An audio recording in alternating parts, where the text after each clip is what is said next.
I'm kind of getting sick of seeing this stuff. I feel like we've seen enough of it this year. Let's go ahead and move on. But unfortunately, the storm cells, they don't feel that way, as in Central Florida, they're battening down the hatches and preparing for another one, and we wish everybody the best of luck as this one approaches. But welcome back, crew, to this episode of Boating News of the Week. And our first story to make the boating news this week is actually going to take us back to our last storm that came through, where a couple different people decided they were going to try and ride out the storm in their boat.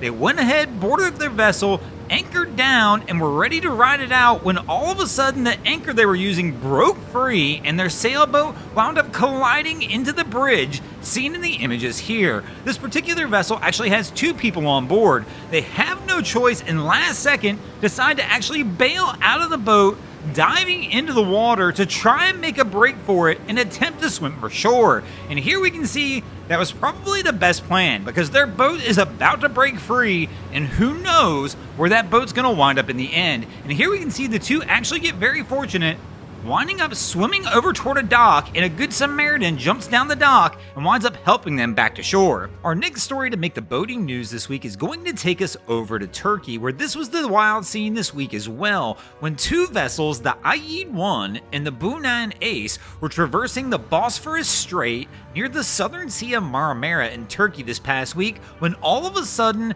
the Bunan Ace wound up losing control and winds up colliding with the other vessel.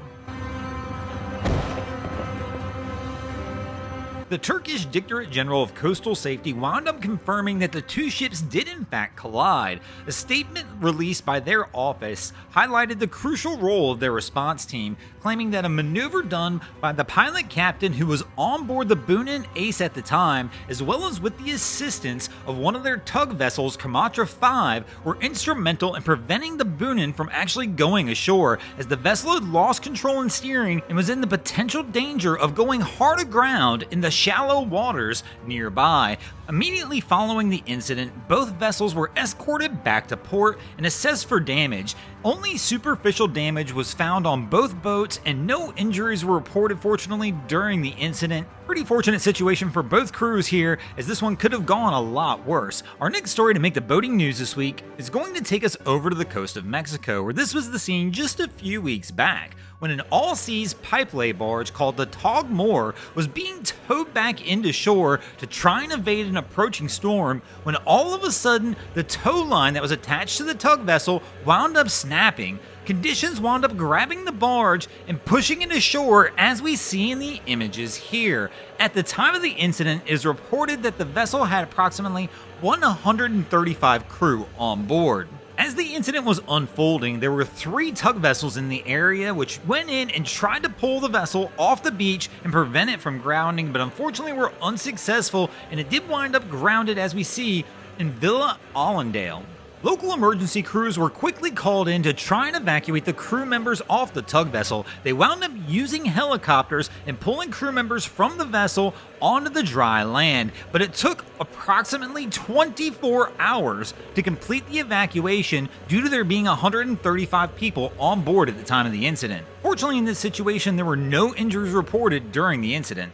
Our next story to make the boating news this week is going to take us over to Samoa, where this was the scene just a few days ago, when a Royal New Zealand naval vessel wound up running aground and sinking right off the coast. The vessel was the Manawanui, which is a naval specialist dive and hydrographic vessel, and it wound up running aground near the southern coast of Upolu this past Saturday evening as it was conducting a reef survey. Fortunately, there happened to be several vessels in the area at the time of the incident who were able to respond and assist in rescuing the crew and passengers who had all left the ship in various lifeboats. At the time of the incident, there were 75 people on board, and all 75 were able to safely make it to shore. Shortly after the grounding and the evacuation, though, the vessel wound up catching on fire, as can be seen by the plumes of smoke that were coming from it. At this time, the New Zealand Defence Force has launched an investigation to try and determine the cause of the incident, and as we mentioned, fortunately in this situation, no injuries were reported.